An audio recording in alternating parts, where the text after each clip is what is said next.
Well, my name is Ben Grossmann. I'm a visual effects supervisor and at Pixamondo. I most recently worked at on HUGO. Before that, movies like Shutter Island, a lot of other things like that. I started out in this industry as a photographer and moved into being a video cameraman for television and then an editor, producer for television. So moved down to Hollywood to get into filmmaking, and visual effects was really the only thing that I could get into without, an 8-year apprenticeship. And it turned out that visual effects was really what I wanted to do because it was all of the things that I wanted to do combined into one. So that's how I got into it, and I just started at the bottom in rotoscoping and paint and worked my way up. On Pixamondo, I took the job because we really needed them to be able to do HUGO.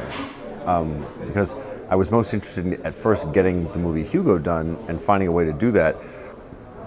Pixamondo seemed like the best way to be able to accomplish that. So I took a job at Pixamondo to get that done, and then after having gone through all that and learned how the company works and all the different offices and all the different artists, you work with 500 people that you start to get to know them by name, and then it becomes hard to leave a company that you now know so well and has so much potential. I think that it's a very unique business model that is one of the few that actually makes sense. And so I think that if if it can overcome its growing pains, then it will be one pretty amazing company. The logic behind it is that there are a lot of companies, there are a lot of cities in the world that have enough of an artist community to contribute and participate in Hollywood feature films, but can't be big enough to support the development and the research and the advanced pipeline that you would need to compete at the Hollywood level. So by having all these Pixamondo offices sharing in that overhead and that pipeline development, you can have a small company in Brazil, 30 people, that's capable of doing really awesome shit on Hollywood movies, using technology developed in Germany, in China, in Canada, you name it.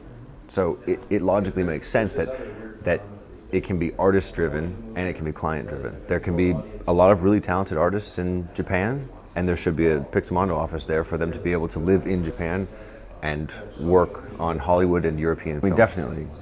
There's no question that it was something bigger than I think that they had done before. So whenever you do something like that, usually any visual effects company is right at the edge of the limit of what their equipment can handle. So if you come in with anything that's like twice as big as that, then you know that everything is questionable now. So I think at the time we expected that. So I wasn't nervous, because nervous is something you're worried about when you don't know. It was like, no, we knew it was going to require overhaul. So yeah. But it was definitely a pretty big gamble that paid off very well. Well, the whole principle of Pixamondo is really that all of these companies should be able to act like the same company. And so we were constantly trying to do things to make them all seem like the same company, so that an artist in China can be working with an artist in Germany as though they sit next to each other. So in order to do that, we all have Shotgun, that's a given. But on top of Shotgun, we've added a ton of custom development to try and make all of these things integrate between the different offices. So file transfers, syncing scene files, textures, assets, reference, all that stuff, so that we're not just constantly mirroring it all around the world, because that would just be a waste of space and bandwidth. But when people start collaborating on specific tasks, being able to move that data around and those updates back and forth, so that a match mover in Beijing says, okay, I'm done with this shot, and that same second in Germany they see that it's already transferring over to them and they get a notification that it's working. So that's the only way that we could possibly imagine doing this. And I think that was, at the beginning of Pixamondo, Shotgun was maybe used more internally. It wasn't used across all of the different offices to collaborate. So there's a lot of additional stuff and development that's gone into it.